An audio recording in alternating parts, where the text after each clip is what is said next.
knjižnega trga.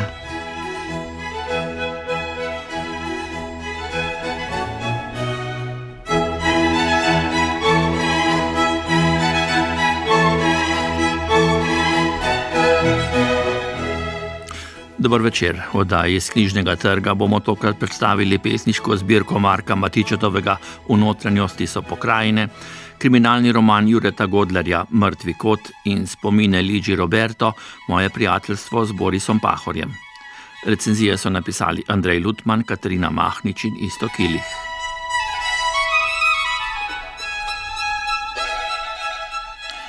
V notranjosti so pokrajine, je Marko Matičetov zapisal na naslovnico pesniške zbirke. In res, v notranjosti vsakega doma, vsakega posameznika je marsikaj, tudi veliko lepega. Knjigo je v knjižni zbirki Sončnica vsa nora od svetlobe izdalo književno društvo Hiša poezije. Njene notranje pokrajine pa je raziskal Andrej Lutman. Uvrstitev nove pesniške zbirke Marka Matičetovega V notranjosti so pokrajine v knjižno zbirko Sončnica vsa nora od svetlobe je Mirjam Drev po že ustaljenem načinu utemeljila tudi z besedami. Marko Matičetov tistemu, kar ga obdaja in odzvanja v njem, prisluškuje z vedavostjo in humorjem ter nato s pesniško veščino in nizom miselnih poant tudi zapiše. Preprostejše in natančnejše oznake skorajda ni. Matičetov je v prejšnjih 5 zbirkah gradil pesniški izraz, ki mu v marsičem botruje tudi slovenski pesnik Dane Zajc. To pomeni, da izbira izrazna sredstva, ki jim je podlaga organska, rodbinska, koreninska, prvobitna slovenščina.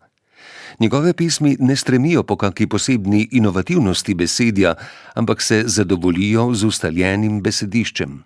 Vendar pesnik počne nekaj drugega, na način, ki ni zavezan kakšni kombinatoriki in morda ludizmu, dosega učinke s predstavljivimi prispodobami. Kaj torej počne? Svoj notranji svet prenaša na zunanjost. Lirski subjekt najde svoj objekt projekcije. V uvodni pesmi piše: Kakšna škoda bi bilo ne pustiti sebi priti do sebe? V tem stihu pesnik uporabi tako imenovano zrcaljenje, da preko besed, ki so zunaj izreke, pride do osmišljenosti v sebi. To nadaljuje do tistega trenutka oziroma pesmi, ko poosebi predmet. V tem smislu izstopa pesem pralnega stroja. Začne se brez ovinkov z verzom: Prav sem ima perilo. Nadaljevanje takšnega načina pesnjenja se izteče v simulacijo, ki je tudi spominjanje sebe, otroške percepcije. Veliko sanjam. Starša ne vesta, o čem. Jaz vem, pa ne znam povedati.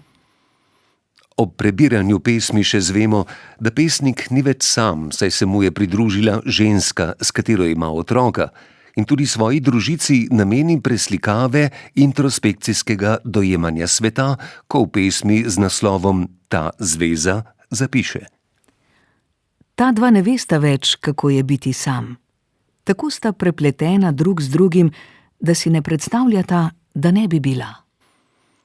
Marko Matičetov se v zbirki V notranjosti so pokrajine dosledno ukvarja z malenkostmi in iz njih ter z njimi dosega veličastje preprostosti z učinki, ki so merljivi zgolj s čustvi.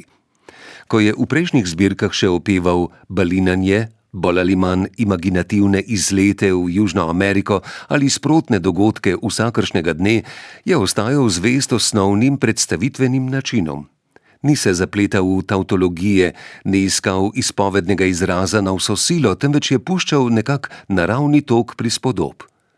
V novi zbirki je vse prejšnje dosežke združil v sicer ustaljen način podajanja pesniške snovi, a temu že kar prepoznavnemu načinu dodal še nekaj: odvzetek.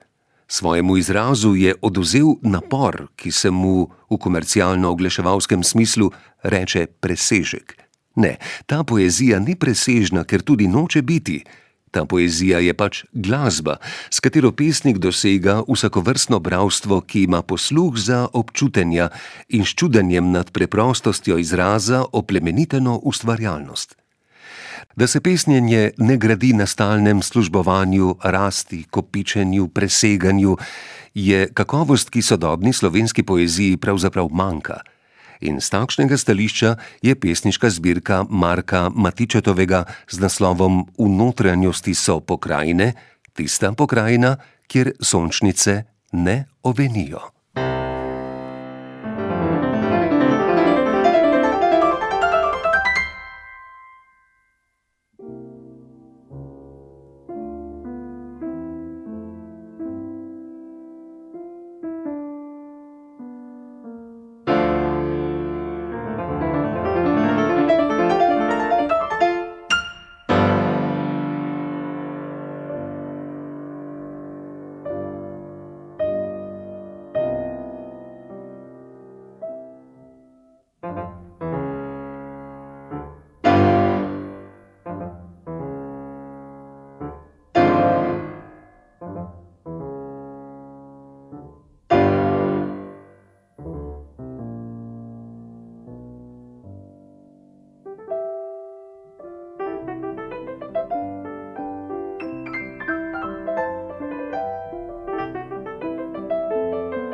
Žanrska literatura je zadnje desetletje ali dve tudi pri nas vse bolj razširjena.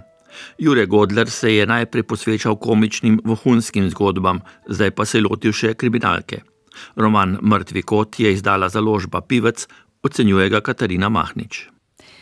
Jure Godler, vsestranski ustvarjalec, glasbenik, skladatelj, komedijant, imitator, televizijski voditelj in zmeraj bolj tudi pisatelj, je v novi knjigi Mrtvi kot prekinil serijo vohunskih romanov, ki jih sestavlja kar 5 komičnih peripetij dinamičnega agentskega dua Spencerja in Novaka, in napisal kriminalni roman, ki je, kot pravi, bolj v klasičnem slogu Agate Christie.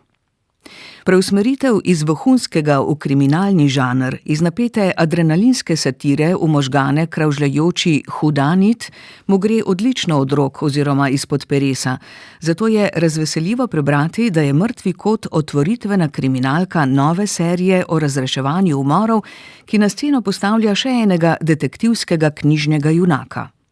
Poleg 2 najbolj znanih in priljubljenih slovenskih kriminalističnih inšpektorjev, Demšarjevega redkobesednega Martina Vrenka in Golobovega mrkega Tarasa Birse, smo zdaj dobili še pragmatičnega detektiva Hermana Arha, ki se enemu od protagonistov zdi kot kakšen lik iz starega francoskega detektivskega filma. Arh je dejansko deloval kot nekdo, ki je s časovnim strojem pripotoval iz preteklosti, če že ne zaradi videza, pa zaradi svojega besedišča. Bradati mož z očali je bil oblečen v retro laneno srajco z ovratnikom, ki mu je padala čez trebuh. Hlače je prav tako nosil iz nekih drugih časov, s širokimi hlačnicami in globokim sedlom. Najbolj pa je v oči bodel ogromen panamski klobuk bele barve s črnim trakom. Naslov Mrtvi kot se poigrava s slepim kotom, ki vozniku kljub zrcalom ostane skrito. To je zgodba o dveh prijateljih, ki se poznata že od vrtca in si ne bi mogla biti bolj različna. Bojan, glavni pripovedovalec oziroma zapisovalec, je v tem odnosu grdi raček, Maksimilijan Pinter, na kratko Max, pa narcističen labod in neusmiljen lomilec dekliških src. Ni čudno, da so se njune poti v mladeniški dobi za več let ločile in ko se spet srečata in prijateljstvo obnovita, je Max, ki se je vrnil iz tujine, že kriptomilijonar z lastnim prostornim stanovanjem in še enim, v katerega nastani babico. Tudi dekle ima. Spoznal jo je sicer prek spleta in o njej bolj malo ve, a videti je zaljubljen in prepričan v uspeh njune zveze. Bojan nas vleče na večerjo k svoji osovraženi družini, kjer jim z velikim užitkom razkrije, da je zdaj bogataš, vendar se lahko za njegov denar obrišejo pod nosom. Najboljšega prijatelja in svojo punco Klariso povabi tudi na svojo razkošno jadrnico, zasidrano na Hrvaškem. Po francoskem bendu, ki sta ga z Bojanom poslušala kot otroka, jo je imenoval Angle Mort, mrtvi kot.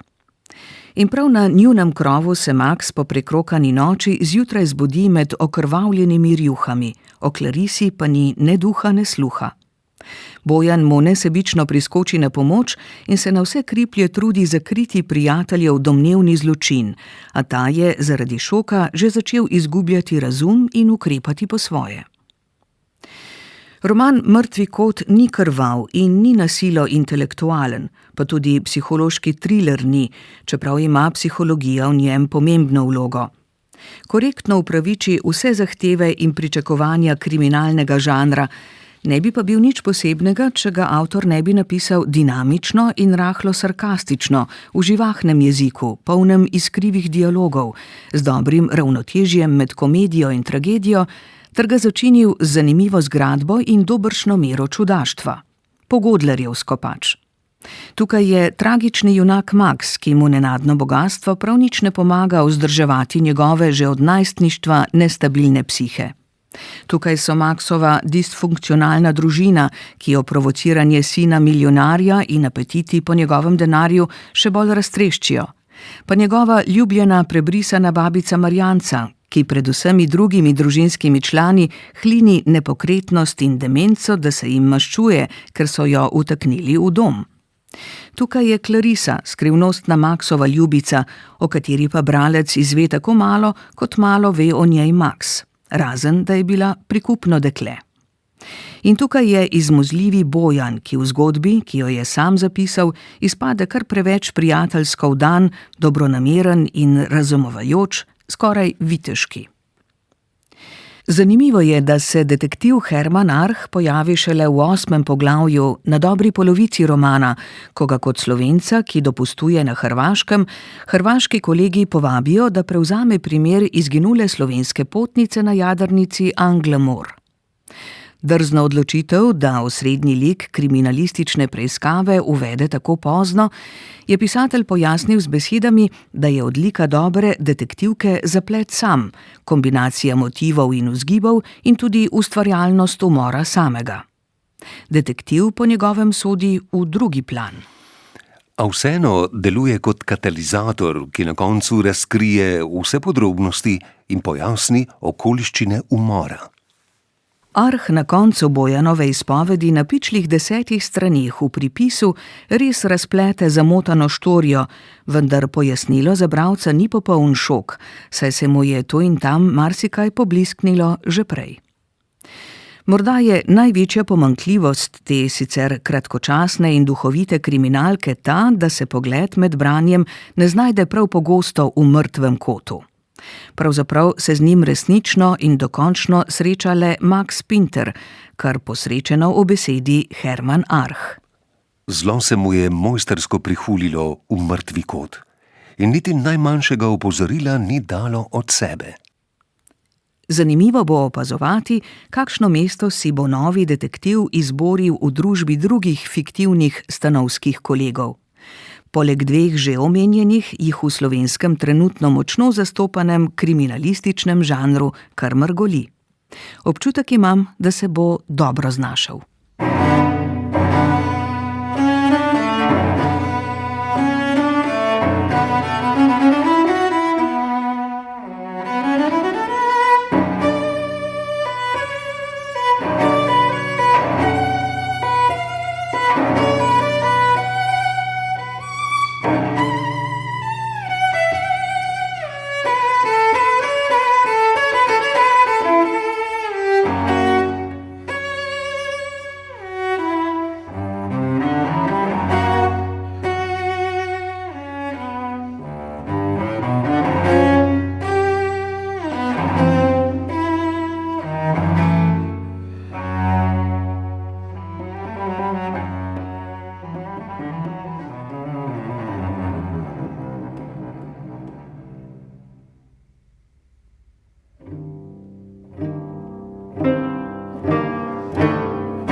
Končujemo pa s spomini, anekdotami in premisleki, kot je v podnaslovu knjige Moje prijateljstvo z Borisom Pahorjem zapisala njegova oziroma družinska prijateljica, italijanska pisateljica istrskega rodu Luigi Roberto. Nič manj kot na pisatelja namreč v njej obuja spomine tudi na njegovo ženo Rado. Italijanski izvirnik je šel predlani, prevod Mateja Venjera pa je izdala Goriška Mohorjeva družba. Iztok Ilih. Boris Pahor je bil človek in pisatelj tolikih razsežnosti in dano mu je bilo tako dolgo živeti, da njegove biografije še dolgo ne bo mogoče skleniti z zadnjo piko. To potrjujejo predvsem epizode iz njegovega zasebnega življenja, o katerih dolgo ni rad ne govoril, ne pisal in jih večji del niso razkrivali niti vpleteni bližnji in najbližji. Celo pisateljev sin Adrian je v uvodu v knjigo dolgoletne zaupne družinske prijateljice Luigi Roberto priznal, da je v njej odkril vrsto dotlej neznanih podrobnosti o očetu, ki zdaj mozaik dopolnjujejo s podobo človeka in misleca. Spominja se tudi njenih dragocenih besed, ki mu je nekega dne v želji, da premisli o svojih nespravljivih stališčih do premalo ljubečega in šibko navzočega očeta dejala: Adrian, nekoč sem v knjigi nekega cenjenega misleca prebrala, da so sinovi najslabši sodniki svojih očetov. Zdaj lahko rečem, je odvrnil on, da sem si o svojem očetu ustvaril manj neprizanesljivo mnenje in razumem, zakaj je moja mati odločitev za ločitev od življenjskega sopotnika venomer odlagala. Vodilo jo je čustvo, ki se mu pravi ljubezen. Luigi Roberto svoje beležnice spominov, anekdot in premislekov, kot jo je podnaslovila, ni v prvi vrsti posvetila pisatelju, zvestemu prijatelju, temveč njegovi soprogi, dragi prijateljici Radi, zdaj, ko so se odrske luči utrnile. Največ zato, ker je v tej poslovilni knjigi zapisala in objavila marsikaj, kar je tudi pisateljevi najbližji sopotnici ostalo prikrito, ali pa je vedela, le besede so ostale neizrečene. Na doslej neznane poteze v Pahorjevem portretu opozarja tudi pisec druge uvodne besede, Miran Košuta. V knjigo Preliti spomin Luigi Roberto pravi, nam izrisuje povsem drugačnega človeka, mehkega in radodarnega prijatelja, prisrčnega pošiljatelja razglednic z vseh koncev Evrope, obzirnega zaupnika in družinskega dopisnika, krhkega, nege zdrobovih juhic in volnenih šalov potrebnega starostnika, skrbnega in krivdno skesanega soproga ljubljene in varane žene Rade. V prvem delu knjige Luigi Roberto, Moje prijateljstvo z Borisom Pahorjem, zaživijo svoje posebno življenje njeni pogosti telefonski pogovori z Rado, ko sta si delili čustva, se umirjali in spodbujali, kdaj tudi smejali. Ko je prijateljičino šibko srce omagalo, je ona ostala tu, da ohranja njene misli. Oživljala jih je, ko si je obnavljal njene besede, polne tankočutnih razmislekov, vprašanj in ženskih zaupnosti. Da je ni še pogosteje klicala, jo je zadrževala utrujenost v njenem glasu, ko je bil govor o rečeh, ki so ji vzbujale boleče spomine. Po leti 2009, po civilnem slovesu množice prijateljev, od Rade na Repentabru in po zadnjem dejanju na pokopališču pri Sveti Ani, kjer je Luigi ob odprtem grobu prebrala svoj poslovilni pozdrav, se je vez med njo in ovdovelim pisateljem še poglobila. Stala mu je ob strani, mu dajala oporo in ga opogumljala.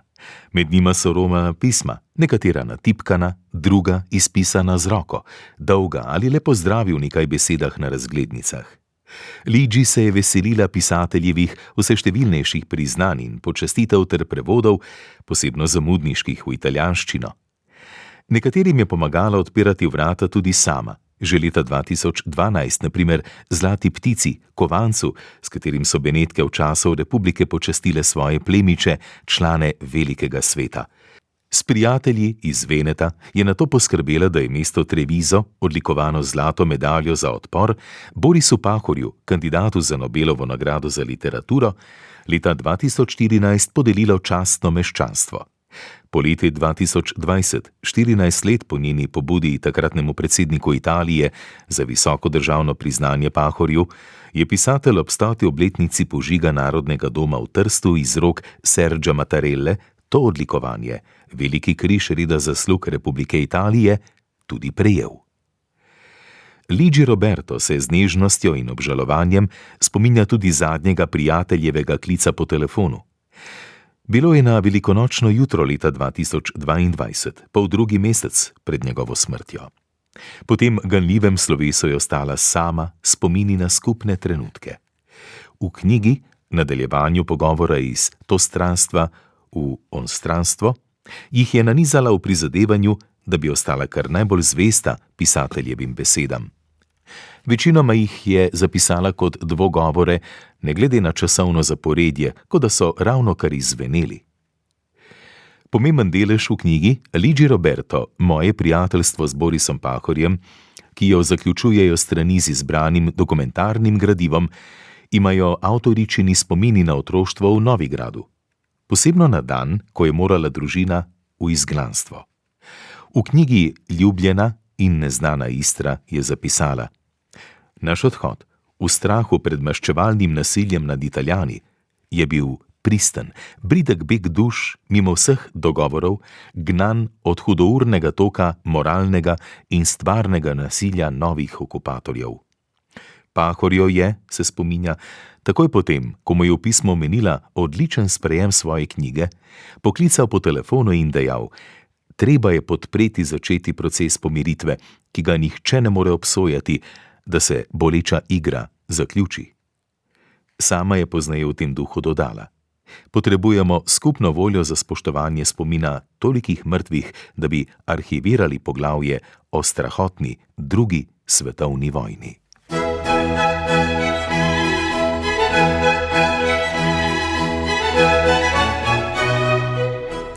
Po Poslušali ste oddajo z knjižnega trga. Recenzije Andreja Lutmana, Katrine Mahnič in Iztoka Iliha so prebrali Igor Velše in Eva Longika Marušič ter Dejan Kaloper. Glasbo je izbrala Alma Koželj, oddajo posnel Max Pust, uredil sem jo Vlado Motnikar.